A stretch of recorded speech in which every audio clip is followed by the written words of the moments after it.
Misuko-sensei, I don't know which company is good because there are too many companies in Japan. True. It is said that there are about 4.2 million companies in Japan. That many? Well, how am I supposed to find a good company among them? Help me, sensei. If you watch this video till the end, you will get the answer. So stay tuned and listen carefully. Yes, are you guys ready? Today's topic is corporate analysis method using IR information. You may have not heard of IR information before. IR stands for Investor Relations, and with this, you can find out information such as if the company is stable, if it will go bankrupt or not, if it will grow in the future, and more. On top of that, not many students use IR information when looking for a job, so if you use it, you will be able to collect information that other students don't have. When telling a company why you applied, you could use this information to stand out from other applicants.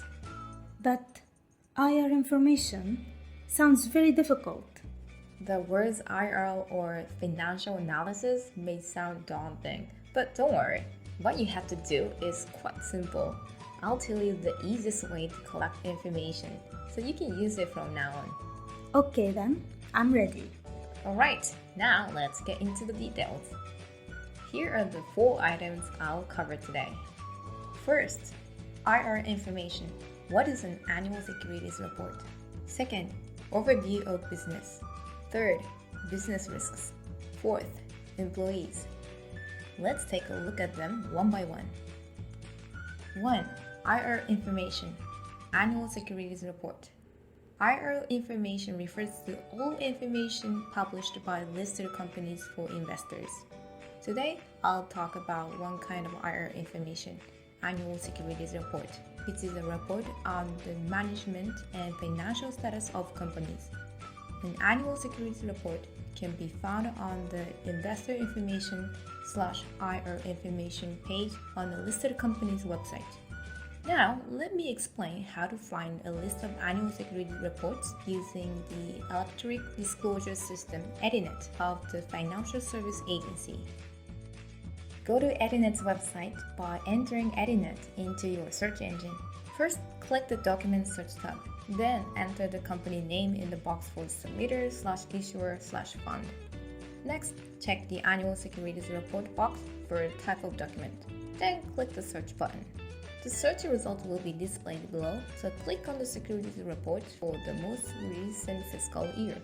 In general, annual securities reports are only written in Japanese, but some companies also publish English versions. Actually, there is a list of links to English translation of annual securities reports on EDINET, so I left a link to that in the description of this video. I see. So, company information is collected on the website called EDINET. That's right. By the way, some companies' annual securities reports can be hundreds of pages long. For real? You said this should be the easy way, didn't you? You lied to me, sensei. No. I admit that an annual securities report has way too many pages to read, and it's difficult to understand everything. Well, you don't have to read all the pages. There are only 3 items you have to check out. Nice. If there are only 3, I think I can handle that. So, what are the 3 items? Here are the 3 items that you should look for in an annual securities report. 1. Overview of business. 2. Business risks. 3. Employees. These items are written in sentences, so you don't have to read difficult numbers in financial statements such as balance sheets or income statements. You can easily do corporate research even when you're on the train. Okay then, let's dive into the first item. 1. Overview of business. Here's an example of an overview of business. I picked NTT Docomo because they publish reports in both Japanese and English. In this item, the situation of the company and/or the situation of its industry is briefly described. In response to the current business situation, what kind of policy is going to be implemented, what fields the company will concentrate in, and what direction the company is heading are mentioned here. You can check what you want to do matches the direction of the company is heading. Oh, This is where you can see the field in which companies will focus their efforts. Pretty cool. That's right. I think everyone just looks at the company's website, but here you can find more details as the information is intended for investors. Now, let's move on to the next item. 2. Business risks. In this item, the current challenges companies face and future risks are described. By understanding the issues and the risks, you can figure out weaknesses and future measures of the company. You may be asked questions such as, what do you think are the weaknesses of our company in your interview? If you have checked this in advance, you can provide accurate answers. It is crucial to know the company's issues and risks when choosing a company, so be sure to check these out. Issues that companies have, that would be a vital element, I think. Yes, it is essential information. If you join the company, the issues will be yours either directly or indirectly. Now I hope you know that you should definitely read this item. Yep, I will definitely check it out.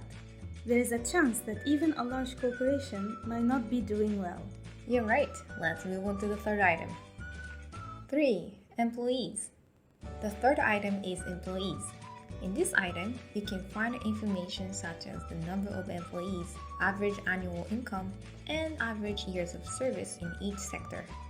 You may be able to check the average annual income and average years of service by Googling these words. By using the IR information on the number of employees in each sector, as well as the fields that the company is going to concentrate in, you can extrapolate where you'll most likely be working. Certainly, the number of employees, average annual salary, and average years of service in each sector are very important information. I didn't pay attention to those things at all until now. Although a company's website usually shows their vision or mission, it is almost impossible to get specific information like the allocation ratio of human resources. At a company's information session, even if they mention a certain sector they will focus on, there might be cases where there are actually few personnel assigned to that sector. Then, if you could discover that fact from the annual securities report, it's also a good idea to ask about it to get more specific information at OB/OG visit or a job fair. I agree. I learned that the amount of information I have can affect the quality of my questions. To recap, corporate analysis using IR information is highly recommended for conducting corporate research to differentiate yourself from rivals. The 3 items discussed today are very important, yet quite easy to access. Basically, all companies use the same format in annual securities reports, which helps you effectively do comparative analysis of other companies in the same industry. So please try it out. Thank you for the lecture, Misoko-sensei. We hope you liked this video. If you did, please give it a thumbs up and make sure that you subscribe to our channel. We will see you in the next one. Bye!